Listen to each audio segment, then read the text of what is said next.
ఈనాడు మీ శ్రమతో ఏర్పడే పెద్ద పెద్ద సినిమా నిర్మాతలు హీరోలు వాళ్ళ సినిమాల టికెట్ల ధరలు పెంచడానికి నా దగ్గరకు వస్తుంటారు. నేను నిర్మాతలకు చెప్పిన మరి పెంచిన దాంట్లో కొంతైనా కార్మికులకు వాటా ఉండాలి కదా అని. రాష్ట్ర ప్రభుత్వం సినిమా టికెట్ల ధరలు పెంచితే హీరోలకు ఆదాయం వస్తుంది, నిర్మాతలకు ఆదాయం వస్తుంది, కార్మికులకు మాత్రం ఒక్క రూపాయి కూడా అదనంగా రావడం లేదు. అందుకే ఈ వేదిక మీద నుంచి మీకు మాట ఇస్తున్నా, ఆ ఆదాయంలో 20% కార్మికులకు ఇస్తేనే రాష్ట్ర ప్రభుత్వం జీవో ఇస్తుంది. మీ శ్రమతో సంపాదించే ప్రతి రూపాయిలో మీకు వాటా ఉండాలి, మీకు భాగస్వామ్యం ఉండాలి. ఈ వేదిక మీద నుంచి మా అధికారులకు నేను ఆదేశాలు ఇస్తున్నా, రేపటి భవిష్యత్తులో ఎంత పెద్ద నిర్మాత అయినా, ఎంత ఇన్ఫ్లుయెన్షియల్ పర్సన్ అయినా రాష్ట్ర ప్రభుత్వం అదనంగా టికెట్ల ధరలు పెంచితే వచ్చే ఆదాయంలో 20% నా కార్మిక సోదరుల కుటుంబాలకు వెల్ఫేర్ ఫండ్ కింద వాళ్ళకు ఆ నగదు బదిలీ జరిగితేనే ఆ ఒప్పందం ప్రకారమే మా రాష్ట్ర ప్రభుత్వం జీవో ఇస్తుంది. ఈ నిబంధనలు నేను సవరిస్తానని చెప్పి ఈ సందర్భంగా కార్మిక సోదరులకు నేను మాట ఇస్తున్నా. ఎందుకంటే మీ శ్రమతోనే, మీ కష్టంతోనే ఈనాడు సినిమా గొప్పగా రాణిస్తుందంటే, మరి ఆ సినిమాకు అత్యధికంగా కనక వర్షం కురుస్తుందంటే మీ శ్రమ ఉన్నది కాబట్టి అందులో మీకు భాగస్వామ్యం ఉండాలనేది నా ఆలోచన. మిత్రులారా, ఇవాళ ఇంతకుముందు మా సోదరులు చెప్పిండ్రు, సార్ మాకు ఇండ్ల గురించి ఏదైనా చూడాలని. తప్పకుండా ఈ కార్మికుల కోసం ఏం అవకాశాలు ఉన్నాయో నేను ఇంకా పరిశీలించలేదు. తప్పకుండా మీ ఇండ్ల కోసం ఏం సహాయం చేయగలనో నేను ఒక్కసారి అంచనా వేసుకున్న తర్వాత మీ 24 క్రాఫ్ట్స్ అసోసియేషన్ నాయకులను పిలిచి వాళ్ళతో మాట్లాడి మీ సమస్యను పరిష్కరించే విధంగా తప్పకుండా ఈ పరిష్కారం చూపిస్తా. అదేవిధంగా మీ అసోసియేషన్కి భవన్ లేదని కూడా నా దృష్టికి వచ్చింది. మరి కార్మిక సంఘాల నాయకులు వాళ్ళు చెప్పాలి, ఖచ్చితంగా దానికోసం కొంత స్థలాన్ని కేటాయించి నిర్మించుకోవడానికి అవసరమైన ఆర్థిక సహాయాన్ని కూడా రాష్ట్ర ప్రభుత్వం తరఫున చేసే బాధ్యత నేను తీసుకుంటాను. అదేవిధంగా ఫైటర్స్కి, సినీ కార్మికుల యొక్క ప్రాక్టీస్కి కొంత స్థలం కేటాయిస్తే బాగుంటుంది అని ఇంకొంతమంది చెప్పారు.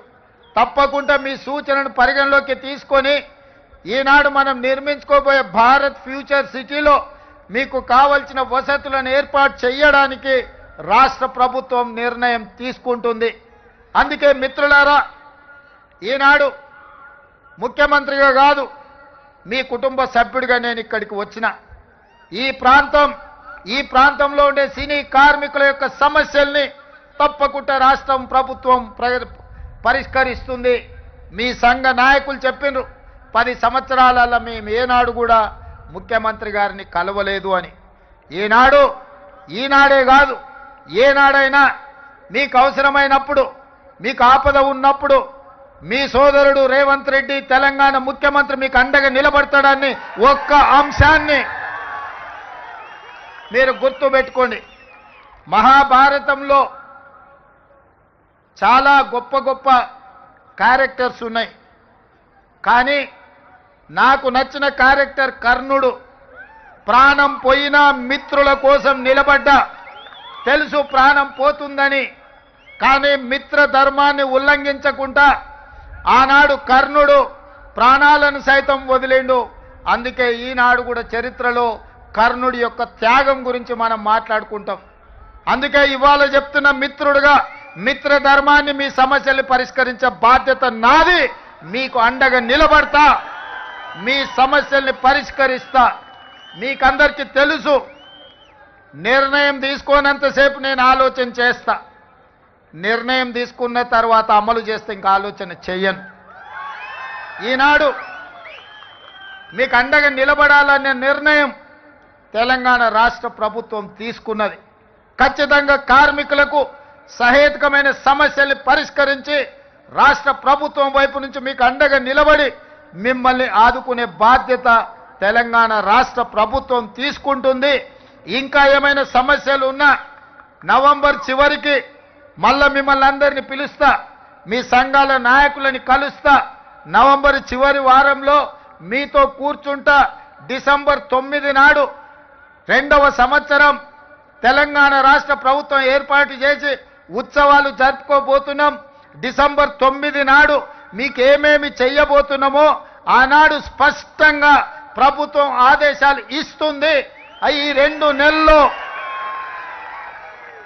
మీ పిల్లల చదువుల కోసం స్కూల్ కానీ, నిధులు కానీ, మీ కార్యాలయం కోసం స్థల కేటాయింపు కానీ, మీ వెల్ఫేర్ ఫండ్ కోసం నిధులు కానీ, దీనికి సంబంధించి ప్రతి విషయంలో నిర్దిష్టమైన ప్రణాళికతోని తెలంగాణ రాష్ట్ర ప్రభుత్వం ముందుకు వస్తుంది. ఇప్పుడు మీరు చూసిండ్రు కదా, మన సంకల్పం ఉంటే, మన పట్టుదల ఉంటే, మన ఆలోచనలో చిత్తశుద్ధి ఉంటే ప్రకృతి కూడా సహకరిస్తుంది.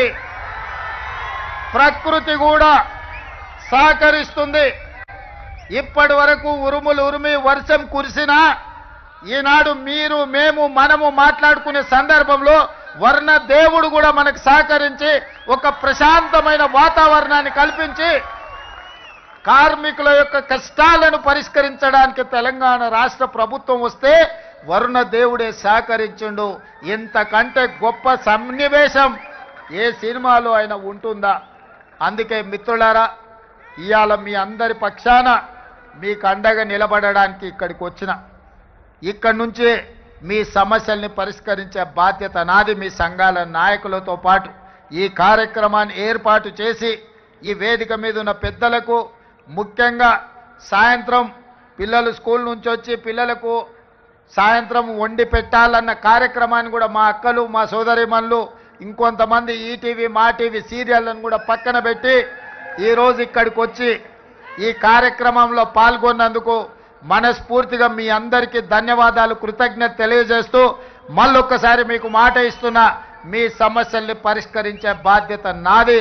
మిమ్మల్ని ఆదుకొని మొత్తం దేశ సినీ పరిశ్రమలకే, అది బాలీవుడ్ కావచ్చు, కోలీవుడ్ కావచ్చు, లేకపోతే తమిళనాడులో ఉండే ఫిల్మ్ ఇండస్ట్రీ కావచ్చు, ఏదైనా తెలుగు ఫిల్మ్ ఇండస్ట్రీ నుంచే నేర్చుకోవాలి. అందరికీ ఆదర్శంగా నిలబడే విధంగా మీ సమస్యల్ని పరిష్కరించే బాధ్యత నేను తీసుకుంటున్నాను తెలియజేస్తూ మీ అందరి దగ్గర సెలవు తీసుకుంటున్న ధన్యవాదాలు మిత్రులారా.